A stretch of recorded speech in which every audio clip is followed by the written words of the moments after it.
everyone. Welcome to another episode of the Modern Golden Age podcast. And today I have with me the one and only Chick. Chick, how are you? Great. How are you?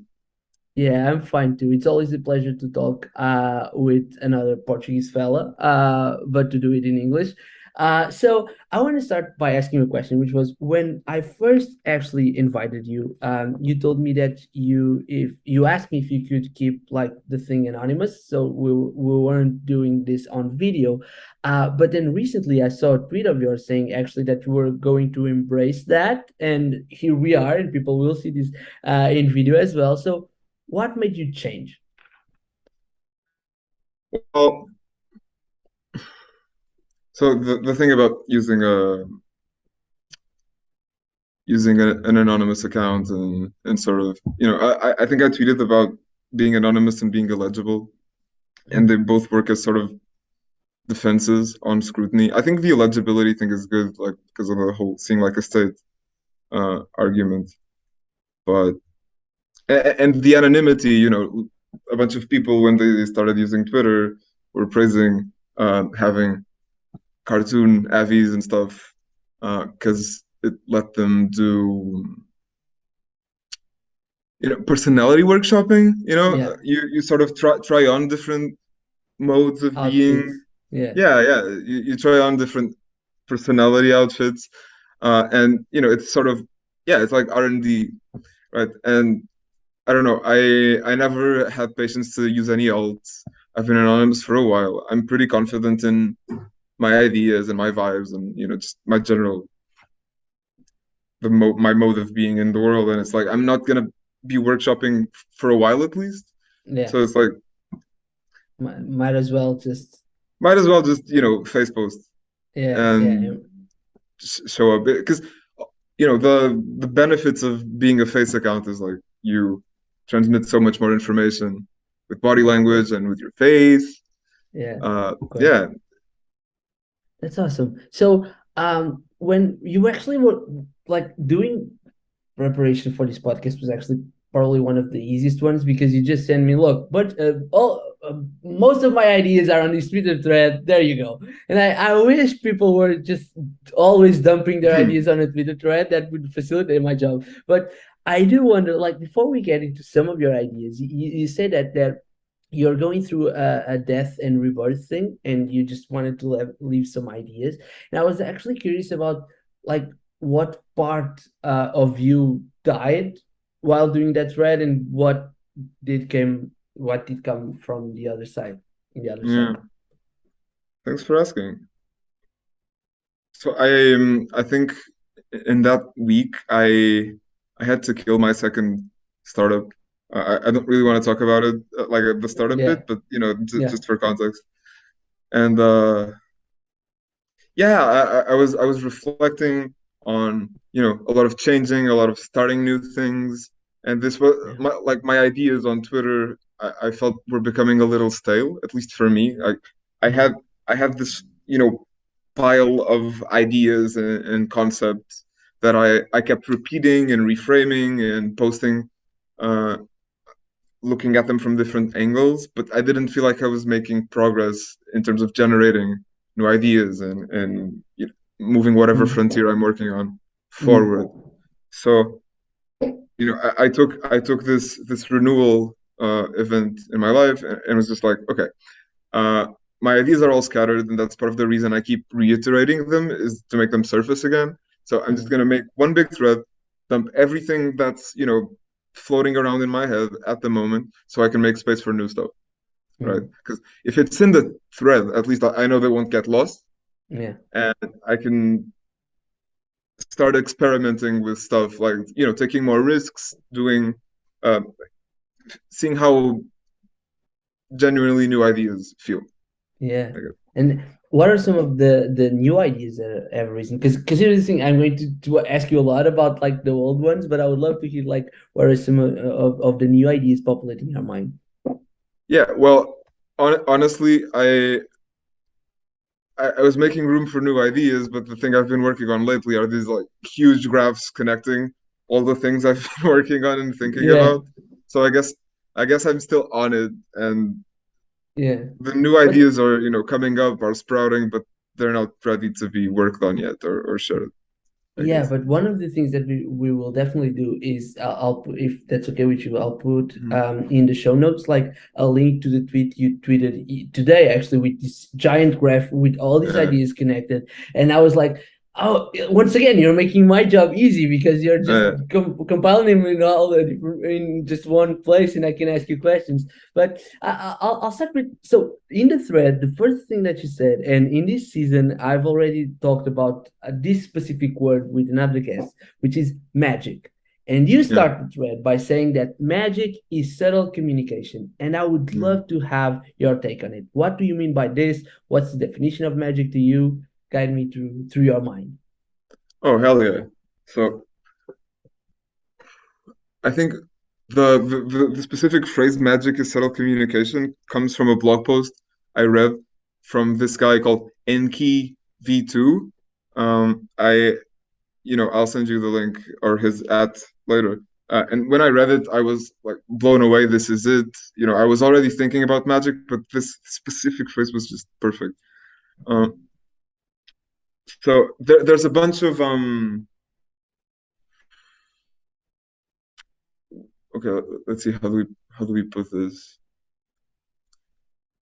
So, there's a bunch of techniques and disciplines that we use that we have a pretty good understanding of how they bottom out in physics or reality. Any engineering discipline, Mm, you are confident that you can trace all the abstractions down to, whatever, mm, base relativity or quantum physics. Uh, but then there's like practical knowledge that you don't have the abstraction stack laid out explicitly, right? So stuff like music and persuasion and seduction and stuff like prayer mm, and yoga and meditation. So a bunch of disciplines that, because the abstraction hierarchy isn't all laid out, um, aren't taken seriously, right? mm, We inherited this, um, you know, from the Enlightenment, we inherited this rationalist way of looking at things, very materialist, very physicalist. mm. And with it comes disdain for stuff that isn't laid out in that way, that isn't, yeah, laid out in that way. That's fine. Yeah. So, one thing I realized is, yeah, stuff that you'd call magic. Oh, yeah, like herbalism, um, a bunch of things. So, stuff that you'd call magic can be, yeah, like energies, feeling people's energies, right? Uh, Mm. Auras, chakras, all that. Auras, chakras, yeah. You can you can ask the question, okay, how's this information being transmitted, essentially, right? If you can read Mm, someone's energy, if you can read someone's aura, if you can mm, do energy healing on someone, how, like, what's the causal link there mm. between your intention and the healing, Yeah. or the person and the information showing up. So subtle communication, right? The Yeah. the same way the same way we were talking, like being a face account lets you transmit so much more information, like my body Of language, course. my face, Yeah. yeah. Yeah, I In get the it. So, same way, yeah, and basically, because if I understand correctly, what happens is we can't we uh we don't have like these clear ways of seeing those kinds of communications, right? I mean, we can then go back and trace everything down when you're talking about physics once again and science, but then when you talk about music, it's hard to understand the nuance of how music interacts with us and with other people.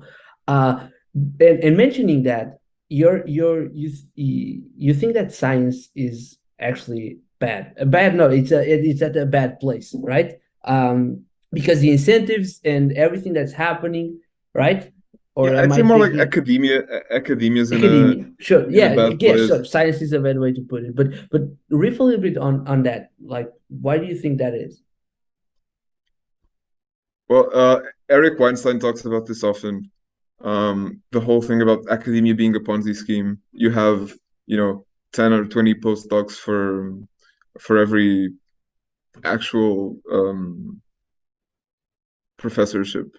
And oh yeah, I saw this great graph recently, which I can send to you later, Yeah. about um, the age of funded principal investigators since 1960s or something, and Mm. essentially the people who get funding are getting older, Yeah. and younger people are getting close to no funding on their Yeah. own. So the only way for you to be a researcher, uh, up until your 30s, 40s, 50s sometimes, is to work for someone else's lab, working on someone else's ideas, uh, on someone else's research agenda. Yeah. Because So what it's happens, oh, sorry, go ahead. because there's like a bias towards, um, big names, previous successes, less of a willingness to take risks. Yeah, and what happens there is that basically the same people are getting funded, so they're basically following the same threads that have been following, and maybe new people with new ideas or new threads, they don't have access to that kind of funding, right? Yeah, it's way harder. So, and let me ask you something, which was, if you were like, if you could, what were some of the threads that if you got funding, in that realm, like what would you pursue? Two things. So I think it's pretty important to fund. So AI safety and AI alignment stuff is already, pretty well funded. Could have more funding. You could argue the fund, AI safety is poorly specified, or um, money going into AI alignment is also going into AI capabilities, which is the problem in the Yeah. case of OpenAI, for example. But I do think that's very important. So just mentioning that, but also I'd obviously make I have this whole it's kind of a joke, kind of serious research project about reinterpreting spiritual traditions. Uh, Mm. I also call it comparative computational theology sometimes. Mm. Uh, so it's essentially, spiritual traditions across the ages hold knowledge, right? This is like the initial proposition. Uh, Yeah. and I think it's easy to accept. I think, you know, over time, these huge traditions of millions of people found ways to be together and to organize societies and to organize their communities and to organize their spiritual lives that are better than other ways because Mm. they kept refining them. It's a tradition, Mm. uh, Yeah. and even if they're not grounded in a stack of interpretable abstractions, they work. So there's knowledge there. The Mm. thing is, these are very old traditions, and they haven't talked to one another, and especially now, because of the whole, Enlightenment thing we inherited, we don't take them seriously. So Mm. there's a lot of alpha in trying to understand these spiritual Mm. traditions, trying to compare them, hence the comparative. Uh, Yeah. to because if you find common structures in unrelated traditions, it's pretty likely that it's not random, that it's not Yeah. By accident. um, by accident. Exactly. So it's pretty likely that you're finding something true, Mm. and then expressing those ideas in ways that are compatible with modern ontologies, right? Like compatible with the way that people think about the world. Because if you say, "Oh yeah, um, the prana flows up through the spine during your Kundalini awakening," it's not even prana. I don't even know what the term is.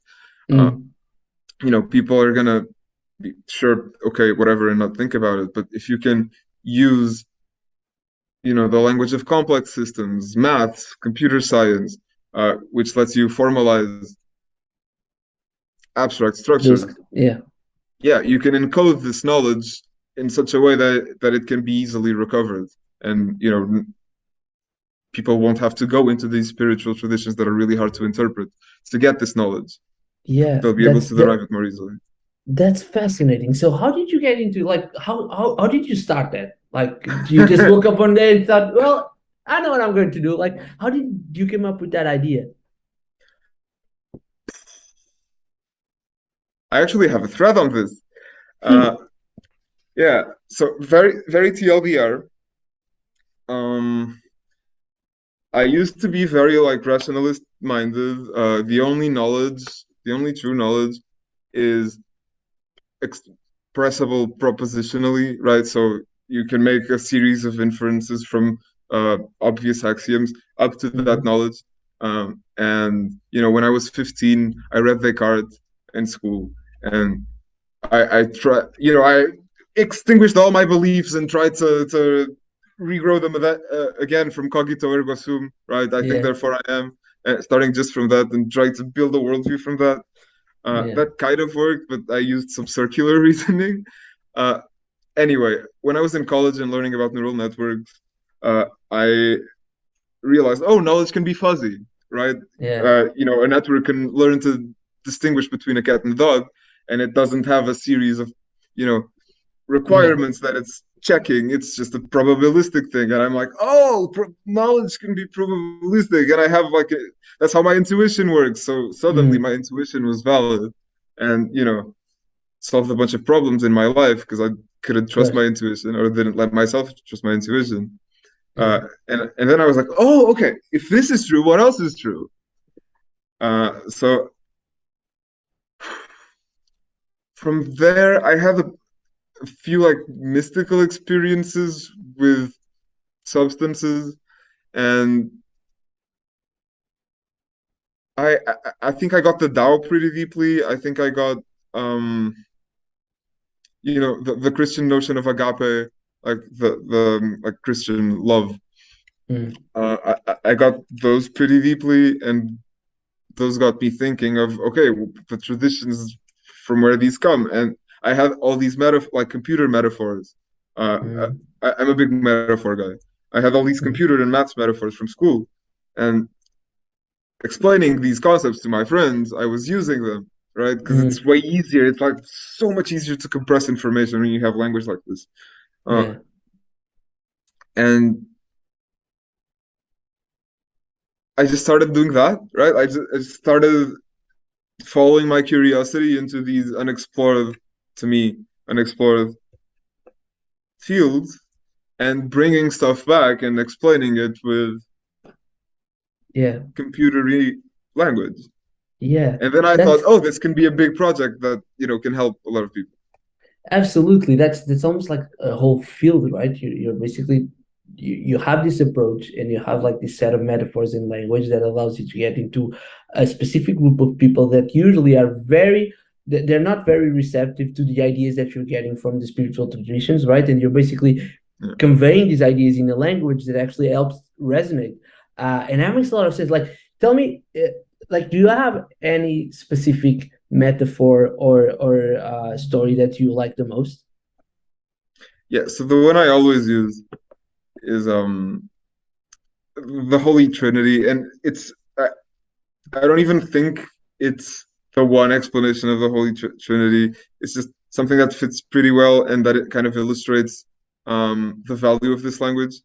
Um, well, so yeah, Holy Trinity. You have the Father, you have the Son, and you have the Holy Spirit.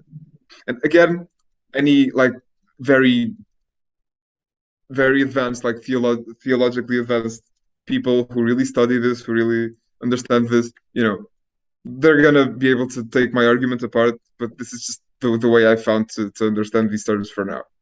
Uh, Mm-hmm.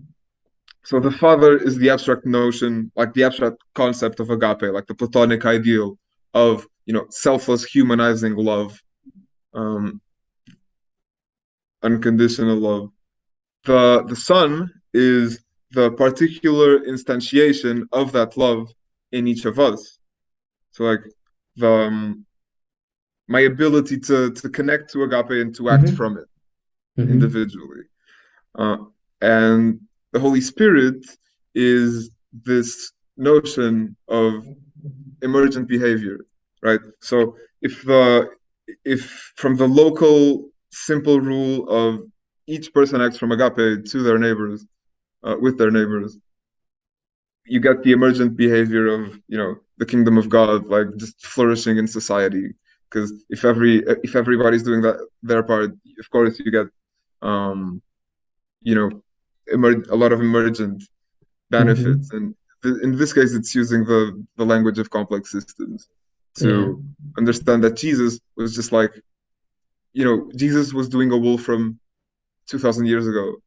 Uh, Wolfram is the guy, like, Wolfram's famous for talking about cellular automaton and this notion Mm, of emergence, and he started the field of mm, complex systems. So one of his talking points used to be, complex emergent behavior from simple local rules. And yeah. he used to hammer that all the time. And Jesus, Was doing was something. like a wall from 2,000 years ago. Yeah, that mean, and actually you connect that with the idea of faith, right? Because your definition Oh, of yeah. faith is, well, go ahead, go ahead. Yeah, no, it's essentially that. It's, you need to, the thing about emergent behavior from simple local rules, it's hard to see the causal link, right?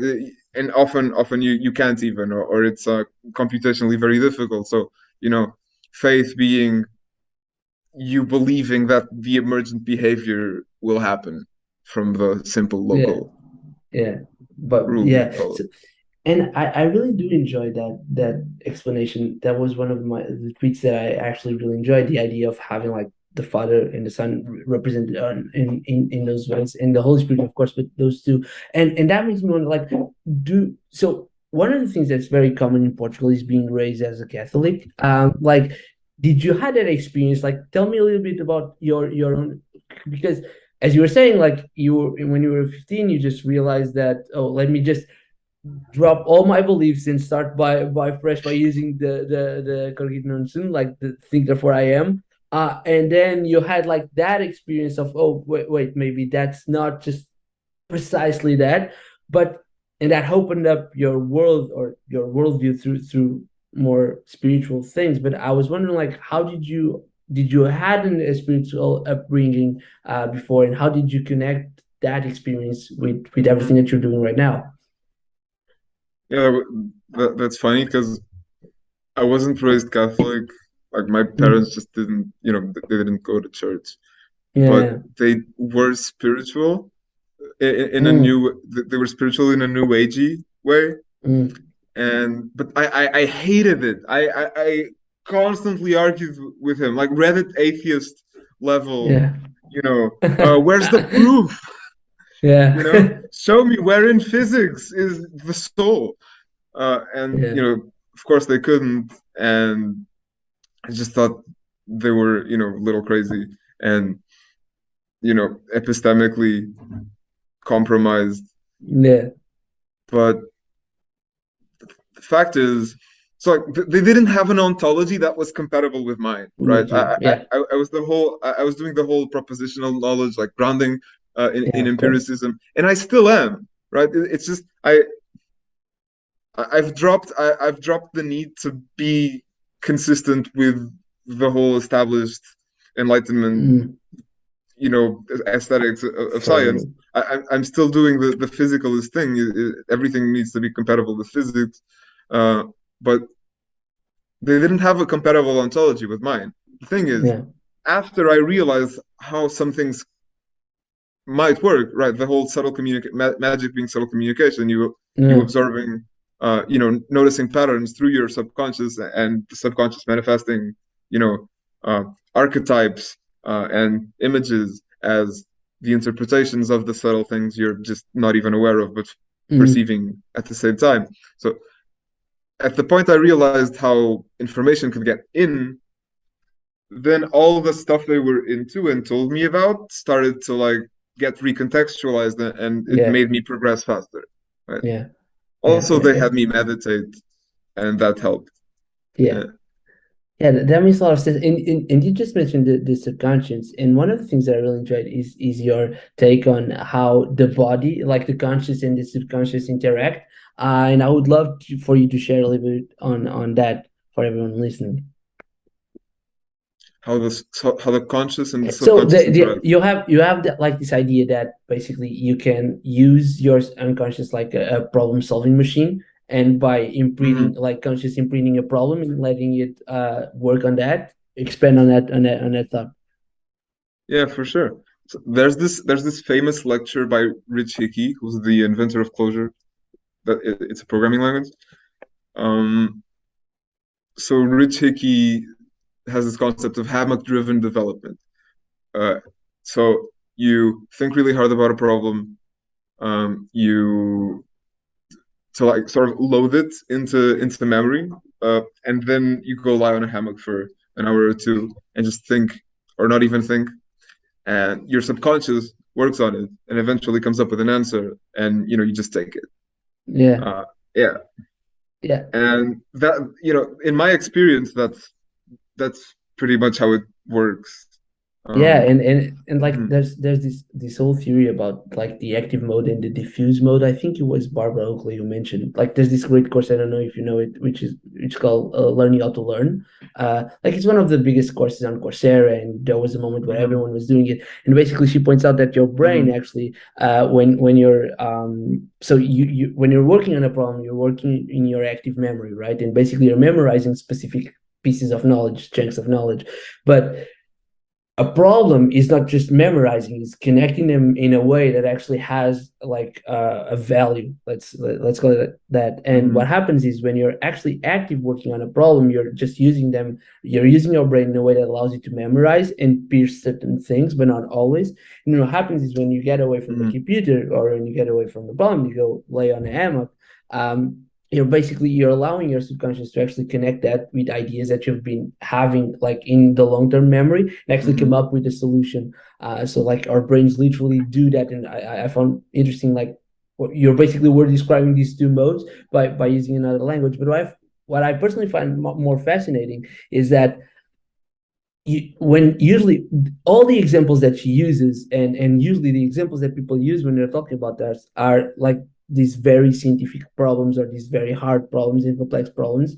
And like I remember mhm, having the experience of, and I've talked with friends from the arts and from musicians, and me and myself as a musician, mhm, sometimes you get stuck on a composition and then suddenly you're trying to understand what's the chord or what's the progression or what's the melody right there, and you make a pause and you just go do something else because you're typical artist. You'll think that life sucks and you suck and everyone sucks in music, and you'll never be able to produce or build anything beautiful. And then you just get away from the problem, and even in creative problems that works, right? You end up coming up with a solution. And that to me, I think that's very interesting. Like there's this meta structure that goes beyond like scientific problems or artistic problems or whatever. It just works as human beings. So and I was actually thinking about this, and one of the things that I personally associate with not only the unconscious and this whole theory, but also like the whole spirituality thing is like the way you treat yourself and the amount of love you have. And one of the things that I found is that sometimes, not always, but sometimes people that fall under the prey of being too rational, and I mean when not maybe rational is not the word, but when basically they are trapped in the framework of in the enlightenment that you were talking about, usually that correlates, at least in my experience, with like this bitterness associated with life. Is that your experience as well, or not? Well, I guess you can interpret it like that. So Or if give you're me your missing interpretation. tools, Yeah. if you're missing tools, there's like a class of problems you can solve. Mm. And if everybody else seems to be able to solve those problems and you can't, uh, then you have two options. Either the world is unfair and people who are less intelligent than you can solve problems that you can't, or you might not be as smart as you think you are. And Yeah. that's hard on the ego. And Yeah. if you don't have the ability to like self-examine and keep your ego in check, then Yeah. negative emotions arise. Yeah, because the reason I was asking this is because I do relate. Like I was looking through your tweets, and you have like a tweet that I have a bunch of friends that are engineers and work deep in sciences, and I was actually having a conversation with one of them as I was just preparing for this podcast, and I just copy pasted one of your tweets and sent it, which was something along the lines of treat yourself right by imagining an inner baby monkey. It Yeah, cannot take care of itself and it's not rational. It responds to patience, love, and care. And like that's such a good framework to look at yourself and to build a relationship with yourself, right? Because sometimes we're so like we're very hard on ourselves. We're always like imposing more and more and more. That's fine for in a specific sense because it allows you to grow, but sometimes you do need to think about yourself like this inner being that just needs to be taken care of, right? Because even though we're all adults, or we're adults, and people that I was talking with are adults, uh, that doesn't mean that you don't have the need for these kinds of emotions, patience, love, and care, right? of course. Yeah. Yeah, So, and one of the things that you also mentioned before we get into the modern golden age, is you talked about. I'm just going to quote your tweet. You said we're going to have a better time raising parallel institutions with our friends than yeah. reforming the world. And I would love to have your take on what do you mean by this. I totally agree.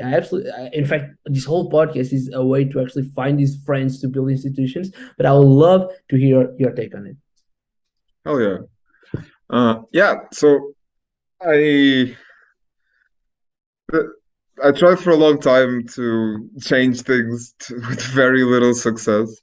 At school, like associations type deal, doing protests in the middle of Lisbon for like net neutrality stuff.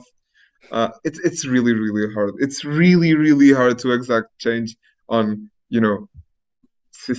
like the systems that exist right now. They're just not made for quick, self-examination or adapting really quickly to circumstances. The whole Samoburia active like life players versus dead player Yeah, thing.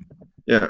So it's gonna be way faster to just build your own social security system and to build your own supply lines and to build your own infrastructure than you know convincing your 80-year-old representatives that you need change to happen quickly.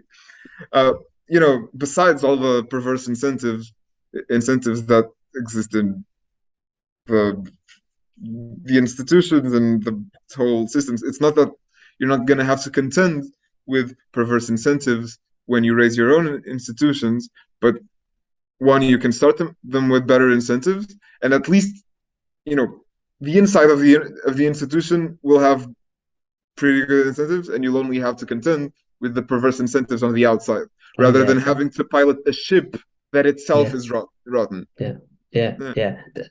That's a great image. So let me ask you, like, because I truly believe that that's one of the fundamental areas of building a modern golden age, and I do want to yeah yeah before we get into the modern golden age, let me just ask you this, which is speaking of those kinds of institutions, like let's say that we have a group of people that are very willing to build like these new institutions and these once again more aligned with the right incentives coming from the inside, knowing that the outside world will try to impose themselves on these new institutions, and we need to be careful at that. Where do we start? Like, what's your take on it? Like, what's the where do we first? start? Yeah. Yeah, What's the so first? make solid one-on-one relationship, and where you trust one another, where you are able to take care of one another. Communication is clear and flows, and you can take care of each other non-verbally, ideally. And then the whole micro solidarity slash the superorganism scales that I tweet about sometimes. You make a squad, um, so like 4 to 5, like 3 to 5 people. So a Mhm, group that can get really tight and take action together. So like specialize. mhm. Uh, each one specializes a bit, and you can take on way bigger tasks that you couldn't as a single person. Uh, you organize into a congregation. So like, wait, squads can be like teams, but can also be like families, for example, Yeah, right? And yeah, if you live together as a family, or if you hang out regularly as a team or a really tight friend group, you're building those relationships, and you're building that, you know, Holy Spirit, that glue that binds you together and that makes you trust one another to act as a single organism, right? yeah, And then uh, imagine you have a bunch of squads living together in a little village style thing, or at least a virtual village where the squads meet at events regularly, for yeah, example. And you organize into this congregation, right? The role that church used to fill. So like yeah, roughly Dunbar level coordination. Like yeah, Dunbar's number is yeah, like about 150 people, and that's probably the number that fit in the church. Uh, yeah, and once again, you make those connections tight, and you become able to act as a superorganism at that scale, and then you just stack those scales on top of one another. yeah. That's a little bit what Andrew is trying to do in New York, right? I don't know if you knew Drew, you know him, like Drew Face. I think that's his I handle. I Yeah, haven't met him yet, but yeah, I did a I, great mhm, episode with them in the first season where we talked about this and about building seniors. And I know he's trying to build precisely that in New York. And it makes a little sense. So the question that I ask everyone is basically about this concept of the modern golden age. And because I just to give you some context, I come up I started to think about this after seeing like the visas meme, and for a while I thought that I had to have this very clear vision of what a mhm, modern golden age looked like before starting the podcast. And then after doing some thinking, I realized that that makes no sense. The idea of building a modern golden age is something that it has to be like co-created. Who am I to say this is what it is and this is where mhm, you need to go? And so ever since I'm talking with people and trying to understand what are some of their own visions of what a modern golden age looks like, and then try to mhm, pinpoint common ground. All right, like a little bit about this that you mentioned about these different traditions and trying to understand like what are the connections. Basically doing that with different people around this yeah, concept. So I would love to hear your take on that. Like, what is to you a modern golden age? that's a great question, because preparing for the podcast, I was trying to think what would be modern golden age, and I think often about something related. So, like, where should we strive to go, right? Assuming post scarcity, we have all the resources we need. Uh, no one's hungry. What do we do as a planet, as a species? But that's not quite the question you're asking, right? Mm, You're you're asking more like, what does a really stellar time period uh, looks like. look like before inevitable collapse, I guess. Yeah. Um, I never think about that because on the one hand, I think we're living a golden age right now, or we're at the start of a very exciting scene. I think the people in Teapot are exceptional, and there's a million scenes on Teapot, and there's gonna be a million scenes after Teapot fragments. But I've been meeting so many cool people with genuinely uh, ambitious projects that have a lot going for them. That I think we're sort of living it right now, and of course you can accelerate it, like Visa says. You can introduce more and more people, and you can generate more and more high quality artifacts, great art that inspires more people, high quality blogs and sense making that lead to science, and everything spirals even faster and develops even faster. And I'm on board, right? I'm trying to do that too. Um, but I'm I tend to think of like avoiding collapse and Mm, avoiding X risk, for example. I don't love everything about EA, but I, I do see AGI as a pretty big problem, and mm, the consequences of neoliberalism and capture of big institutions by selfish Mm, actors and the whole, like avoiding catastrophe more than fostering a golden age. So yeah, I'm more like, this is probably a golden age. Let's try to keep it going for as long as we can. yeah. I think That's that's more how I tend to think. Yeah, and that's a good answer. I've had that answer before as well. Like we're already Oh, living in a modern golden age. Maybe we just need to just notice it, right? And so my question would be like, how can we make more people understand that, like, assuming that we're already living in a modern yeah. golden age, like, how can we make people understand that and just be grateful and continue to contribute to that? Love one another. It's the same answer for the building institutions with our friends. Uh, Yeah. be a good friend to your friends. Be a good family member to your family members. Like have their best interest as your best interest, and like Yeah. concentric. First of all, take care of yourself, right? Make Of sure course. you're healthy. Make sure you're not suffering. So like concentrically expand your sphere of care as your capability grows, right? So, Mm, if you're suffering, meditate and do therapy and exercise and eat well and sleep. And once you're feeling energized and capable of helping, start helping, your others. closest friends and your family. And once you as a group are feeling healthy and full of energy, you have, overflowing capability to help the rest of your community around you, right? And by you being awesome, and it doesn't need to be your community like geographically. You can Yeah, also yeah, have yeah. Of internet friends that you inspire, right? And course. by just being awesome and making things and making change in the world at your scale, it doesn't have to be like a world-changing scientific program. It could just be, I wrote a blog post that I think will help 20 people. Yeah, By doing more of that, you inspire more people to do more of that. And yeah, and they'll only believe it and they'll only feel inspired if they see you acting from genuine love and care for yeah, them. yeah, Otherwise, they'll be like, oh, yeah, that's what that guy's doing. Why should I be yeah. doing the same?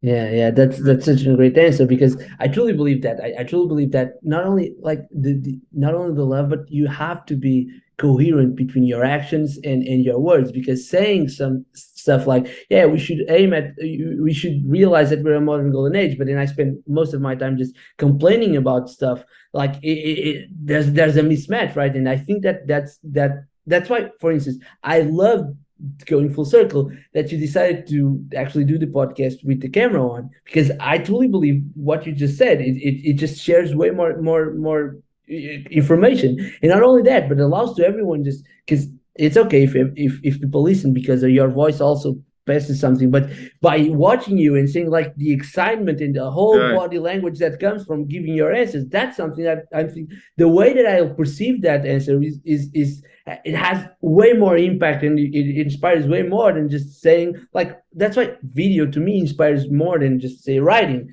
I mean, yeah, of course, the biggest of one, the biggest of them all is just being in person with people, right? But once you are in person or once you record a video or write that blog post and you actually do it from a standpoint of alignment, eventually people realize that and they'll start doing that again. So that's why I'm building the podcast, of course, and having all these conversations, but also that's why I'm looking for common points.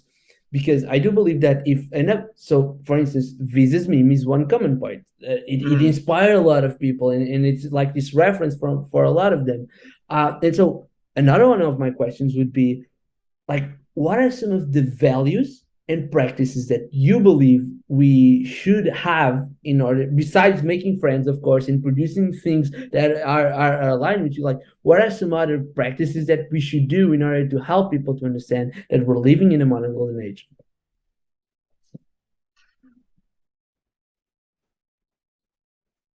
besides being good to the people around you, like genuinely loving them, and besides making stuff that, for example, Yeah, communicates. Good yeah. idea.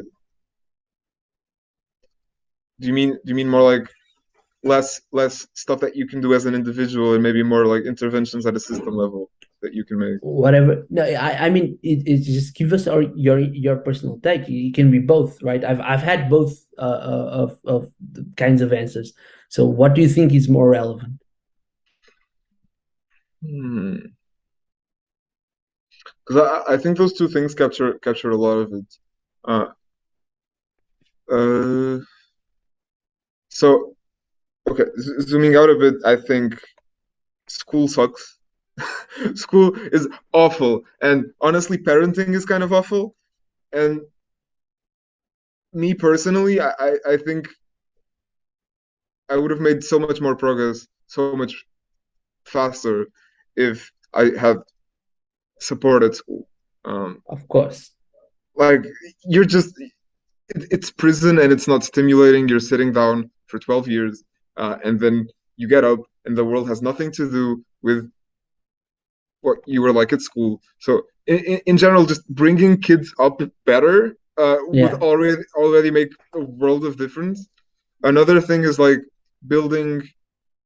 Mm, this isn't necessarily about making people notice we're in a modern golden age, but to keep it going the whole, yeah. you need to be able to overthrow the government.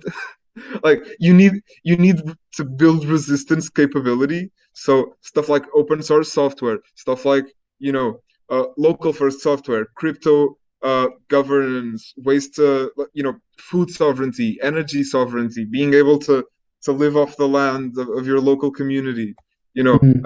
I think a lot of that's really important. If you're depending on global supply chains, every time you start building up a little power, you can get squashed. So Yeah. if you want to make a golden age persist, you could worry about that too. Churches. Sorry. Okay, this is actually my answer. Like this is my actual final answer. Um, so in we were talking about religion and the whole reinterpreting spiritual traditions, and I've mentioned the superorganism scales thing, right? Hmm. You have single person, dyads, like one-to-one relationships, squads, congregations, cities. Um, I sometimes say bioregions and then planetary scale. Mm. Um, and a big bottleneck is at the congregation level, at the Mm. roughly Dunbar level coordination. That's not happening anymore. People Mm. people hang out in squads, like with your friend group, and people hang out.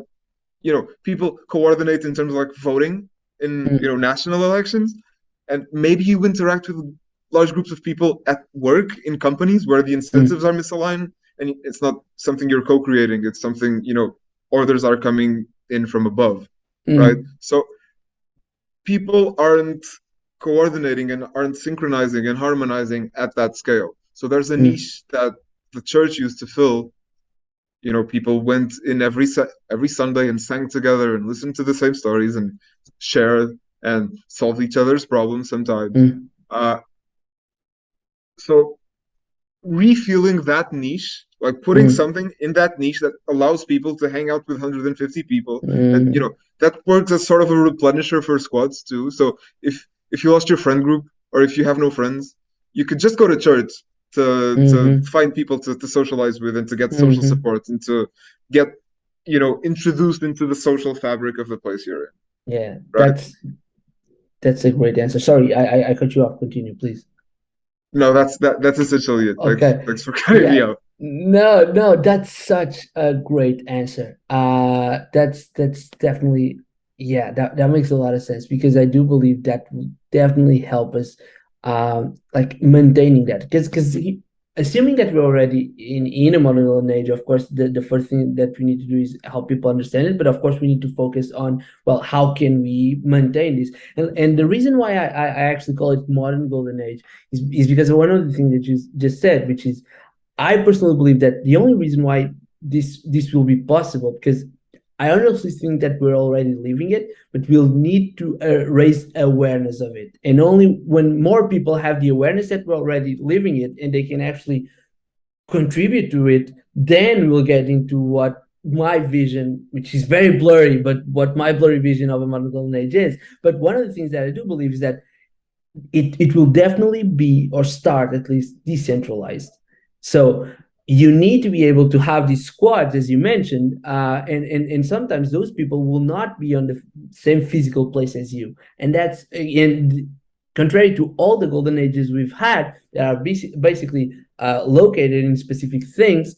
Like our modern golden age might start on the internet and then float into the offline world, right? And one of the things that I truly also believe with you in that, and I'm just speaking up on different things that you mentioned just to give some of my own thoughts, is Of course. school is definitely a problem, and that's one of the things that I think no one mentioned yet when I talked about the modern golden age, the idea that we need a better educational system, right? We need at least different ways of interacting with high schools. In fact, I published a video recently just about this because I do believe that working with high schoolers is like one of the first key steps for us to get into a modern golden age, because I do Mm, believe it's like that period of time where, first of all, you're questioning everything around. So you'll question not only the beliefs of other people and the values of other people, but your own value. And that's normal. But the problem is that most people, when they do that, they're doing that from a negative standpoint.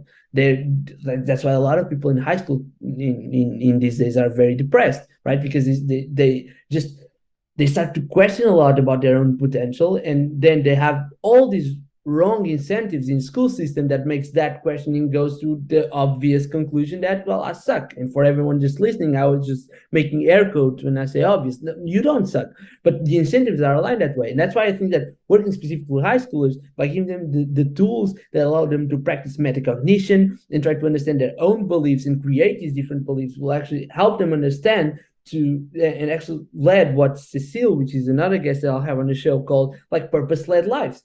It's basically mhm. you're starting to work on problems that you care. You're starting to pursue your own interests. Because here's the thing: school didn't made you realize what kind of interest you wanted to pursue. It was you told us your story, right? It was just a bunch of things that started to happen, and then you realize what you want to pursue. And so, but by having like by working with high schoolers, giving them these tools, my belief is that they'll start to live purpose-led lives. And here's the thing: these high schoolers will be parents in like 30 years, and they'll and first of all, their sons will look at their parents and say, oh, okay, it's possible to make a living out of solving meaningful problems, out of contributing to this modern golden age. And the way these parents will educate their children is way different than what happens now. So by working with high schoolers in a long enough time frame, I do believe that we can solve two of the problems you just mentioned: not only school system, but also not only education actually, but also parenting, because you'll live a better life. And so, and that's my rant on education. But I do want to end with, because we're getting into our time, but I really Mhm. have just one or two more questions with it. And like to you, sorry. And one of them is in your tweet, going back to the Twitter Mhm. thread, you have like this in the end, you have this tweet that these two tweets that say, and I quote, playing with kids is cool because you get to find the edge of their ability in some little domain of your choice and help them stretch it, and they'll love it. And this is a very personal question, but I would love to ask you, like, did you go through that experience? And if so, like, what was the skill that you helped someone develop, and how did the kid react? If you can tell us, of course. Yeah, so I have a baby cousin, so this happens all the time. Mm. Um, it's it, I'm struggling to think of a good one, but Sorry. playing the xylophone, or something. I was trying to teach her a song, but she was just, she was like Hammering three. on that. She was like 3 years old. She was never gonna learn the song. So like you need to meet them where they are, and maybe try to get her to hit the pad, right, rather than Yeah. miss it and hit my leg or something. Yeah. But as they grow up, you can play more and more complex little games, but it's fun to model them, meet them where they Yeah. are, Yeah. see what they can, like, assess what they can do, and then Yeah. introduce something that's like slightly out of reach and Yeah. see if they can make the jump. And usually they can, and they love it. Yeah, and the reason why I resonated with this so much is that when I was working corporate training, like that mindset, that structure is what I used to think about training adults. Like what you Yeah. want is to actually meet them where they are, and it's just the basics of any learning experience. Is just to do a learning assessment and just try a little bit uh, above their current capabilities. So I really enjoy. Chick, before we let you go, I do have to ask you, like, Yeah. where can people find you online if they want Oh to yeah. connect, if they want to talk with you? What are the best places? Twitter. X Genesis, like EX Genesis. Yeah. And Yeah, that's just do that. that's the place. Yeah. That's the Okay. place. We'll have the links to that in the description, as well as the Twitter thread that we mentioned throughout the podcast, and some of your articles as well. Sheikh, once again, thank you so much for doing this. It was a real Thank pleasure to you. talk with you. To everyone listening, if you like the podcast, please leave a rating and consider subscribing. It helps the podcast, and it helps me knowing that we're doing a great place, a great deed, actually, working with people and trying to understand, to lead them into a modern golden age. And I'll see you all in the next episode. Bye.